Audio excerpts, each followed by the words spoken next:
প্রিয় উপস্থিতি, দীর্ঘ 13 দশকের ফ্যাসিবাদ বিরোধী আন্দোলনে আপসহীনভাবে লড়ে যাওয়া বাংলাদেশের একমাত্র সংগঠন জাতীয়তাবাদী দল বিএনপির মজলুম নেতাকর্মীরা আপনাদের অনুরোধ করছি, আগামীর প্রতিটি বাঁকে বাঁকে আজকে যেরকম ষড়যন্ত্র চলছে, আগামীতেও ষড়যন্ত্র চলবে।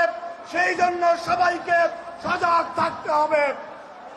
প্রিয় উপস্থিতি, এখন ষড়যন্ত্র এই পর্যায়ে চলে গিয়েছে যেই তারেক রহমানের স্নেহ নিয়ে অনেকে রাজনীতি করেছেন, যাদের বাংলাদেশে কোনো অস্তিত্ব ছিল না, তারেক রহমানের আশীর্বাদে রাজনীতি করেছেন।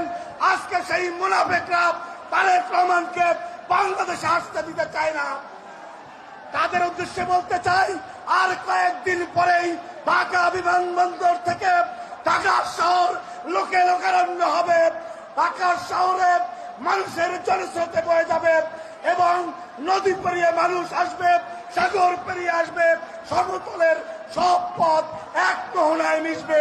সবাই শুধু তারেক রহমান, তারেক রহমান এবং তারেক রহমান বলবে। সেই দিনের জন্য আমরা সবাই ঐক্যবদ্ধভাবে থাকবো, সেই আহ্বান জানিয়ে বিদায় নিচ্ছি। জাতীয়তাবাদী ছাত্রদল জিন্দাবাদ। শহীদ রাষ্ট্রপতি জিয়াউর রহমান বীর উত্তম অমর হোক। বাংলাদেশে আপসহীন দেশনেত্রী বেগম খালেদা জিয়া জিন্দাবাদ। তারেক রহমান বীরের বেশে আসবে ফিরে বাংলাদেশে।